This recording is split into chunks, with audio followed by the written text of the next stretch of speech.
Identical twins share everything from the beginning. The same DNA, the same face, the same fingerprint pattern, nearly indistinguishable. The same voice on the telephone that confuses their parents even decades after birth.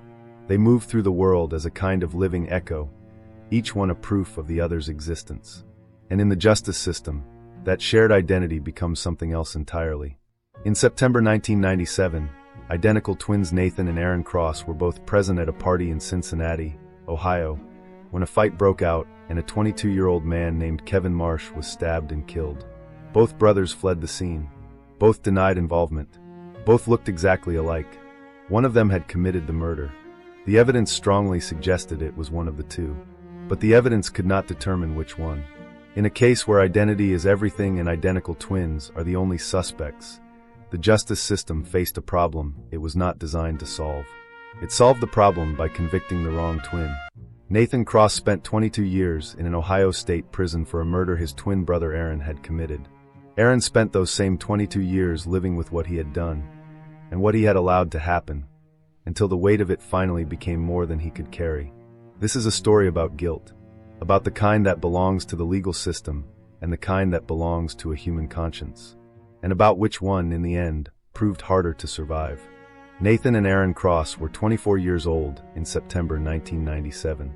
They had grown up in Cincinnati's West End, the sons of a bus driver and a hospital administrator, raised in a household that was disciplined but warm, that expected achievement and mostly got it. They were not identical in every way that matters. Nathan was the quieter of the two, more careful, more deliberate, the one who thought before he spoke. Aaron was louder, more social, more likely to be at the center of any room he entered.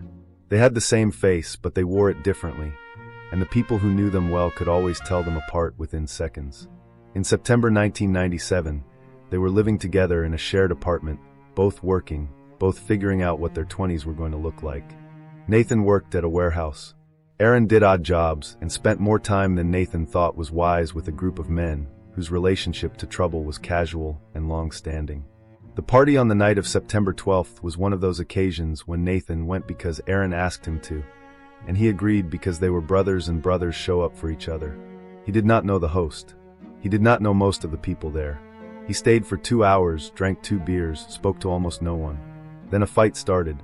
He did not see how it began. He heard shouting, then the sound of furniture overturning, then a sound he later said he knew immediately was wrong, a sound that ended things. He ran. Later, he understood that running was the worst thing he could have done. At the time, it was simply what his body decided. Kevin Marsh was 22 years old. He had been at the party with 2 friends. He had been in an argument with another man that had escalated over the course of the evening. The precise origin of the argument was never clearly established. Different witnesses gave different accounts, as witnesses to violent events usually do.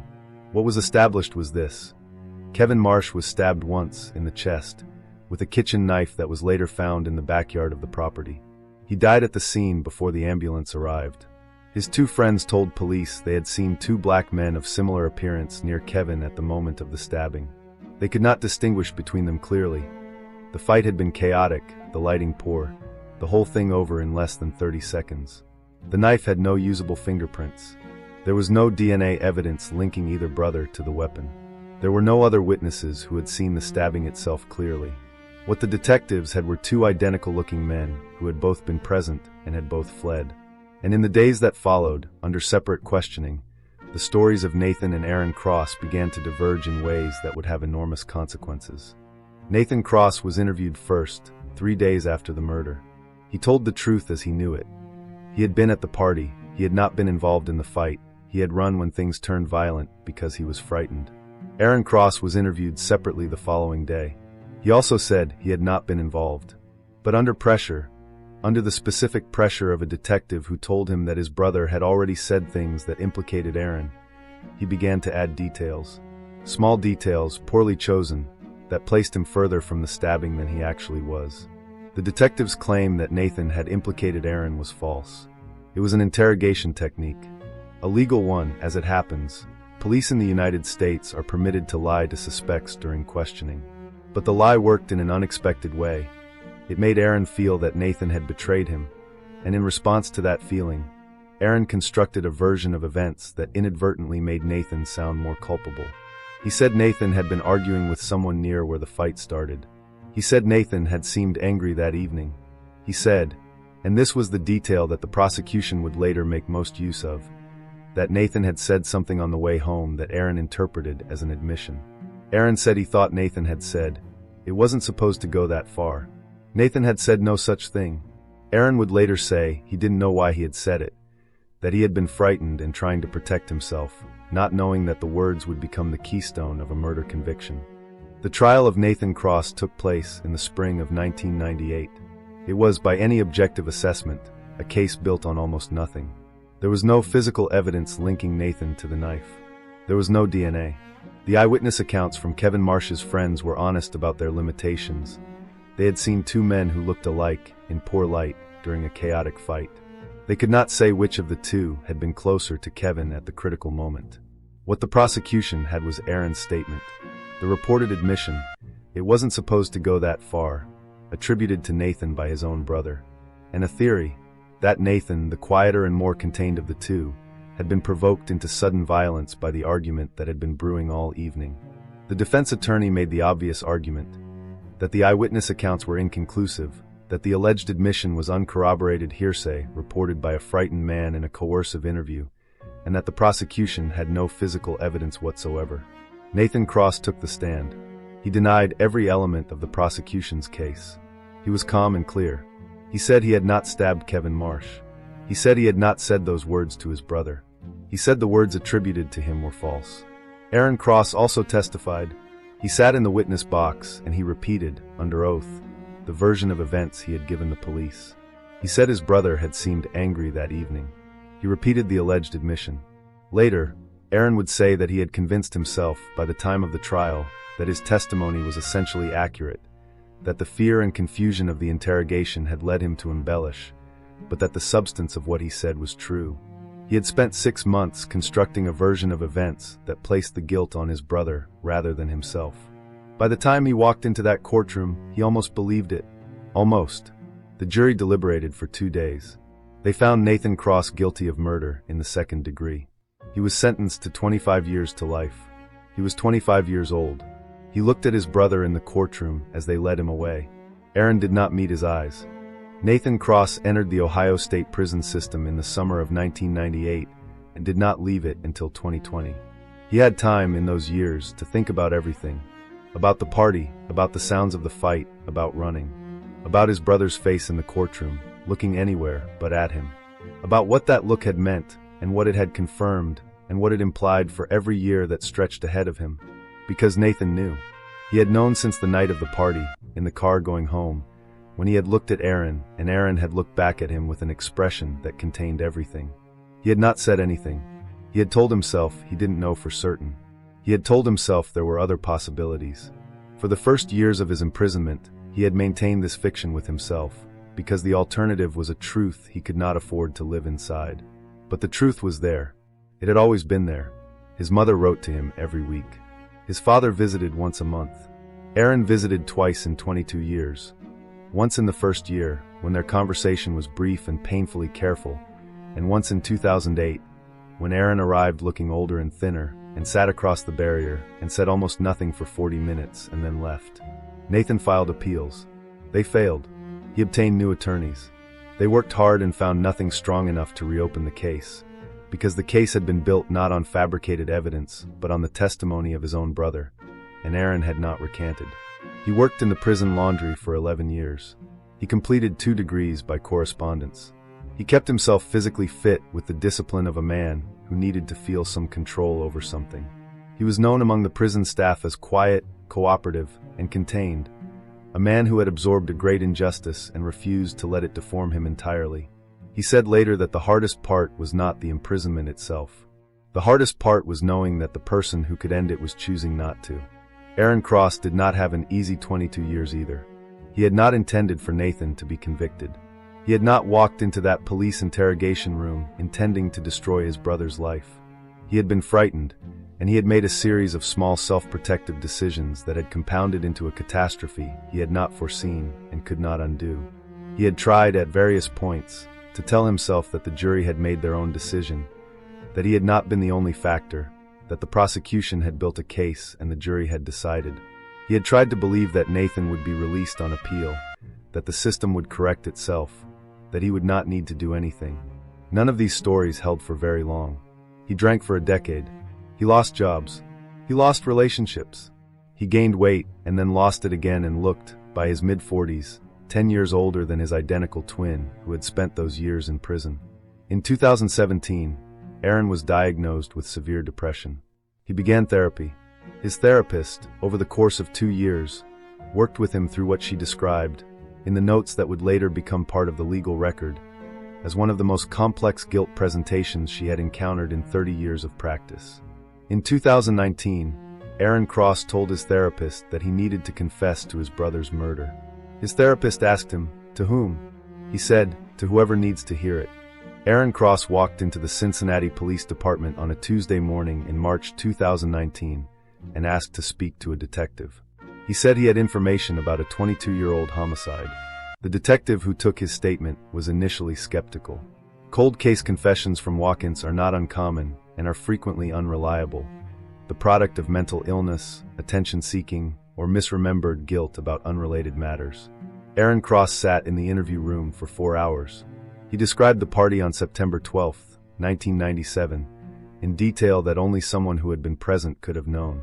He described the argument, the escalation, the moment, the specific, irreversible moment, when he had picked up the knife from the kitchen counter. He described what he had said to the detective in 1997 and why. He described the words he had attributed to Nathan. It wasn't supposed to go that far, and confirmed they had never been spoken. He said Nathan had said nothing on the way home. He said Nathan had not known. He said Nathan had gone to prison for something he did not do because Aaron had been too afraid to tell the truth. He signed a sworn statement. He waived his right to an attorney for the initial interview. He said he wanted it to be as clear and as fast as possible. The detective left the room twice during the interview, once to make a phone call and once to verify certain details of the original case file. When he came back the second time, he looked at Aaron Cross for a long time. Then he said, "Your brother is still in prison." Aaron said, "I know. That's why I'm here." The legal process following Aaron's confession moved with the urgency that the circumstances demanded. Aaron Cross was arrested and charged with the murder of Kevin Marsh. He pleaded guilty. He was sentenced to 18 years in prison, the prosecutorial recommendation, taking into account the time elapsed and his voluntary confession. Nathan Cross's conviction was vacated in December 2019. He walked out of the Chillicothe Correctional Institution on January 8, 2020. He was 46 years old. He had entered the system at 25. His parents were there, his mother 71, his father 73, both of them slower and smaller than he remembered from the last time he had seen them outside a prison visiting room. His mother held him for a long time. His father shook his hand and then pulled him into an embrace that lasted longer than either of them had probably planned. Nathan stood in the car park and looked at the sky and breathed. A journalist asked him how he felt. He said, "I'll tell you in a year. Right now I'm just breathing." The question that every person who hears this story asks, eventually, sometimes immediately, is, how does Nathan feel about Aaron? It is the question that Nathan has answered differently at different times, and honestly so, because the answer has changed as the years since his release have accumulated and the reality of what happened has settled into something he can look at steadily. In the first months, he said he felt nothing toward Aaron. Numbness.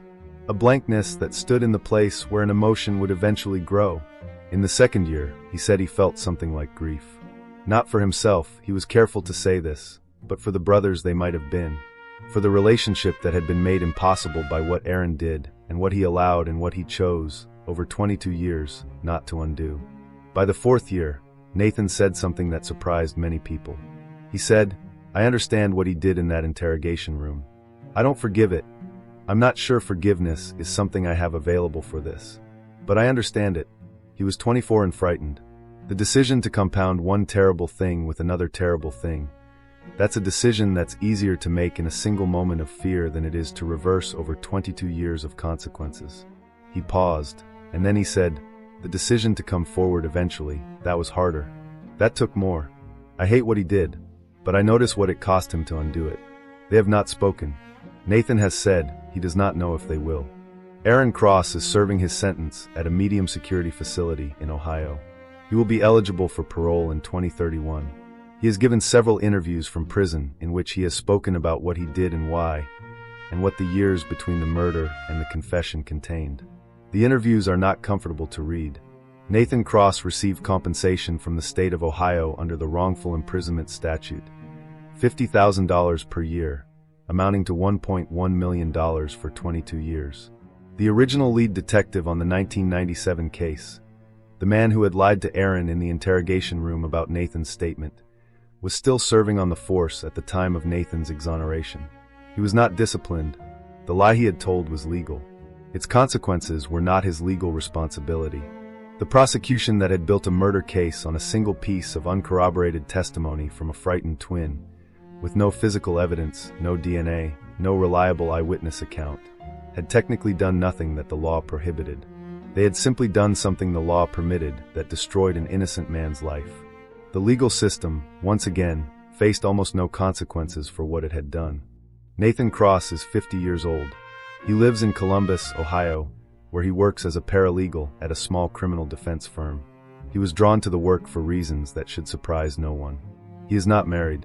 He says he has found, in the 6 years since his release, that the ordinary architecture of a life, relationships, routines, the future as something you can plan for, requires a kind of trust and continuity that 22 years of wrongful imprisonment makes difficult to reconstruct.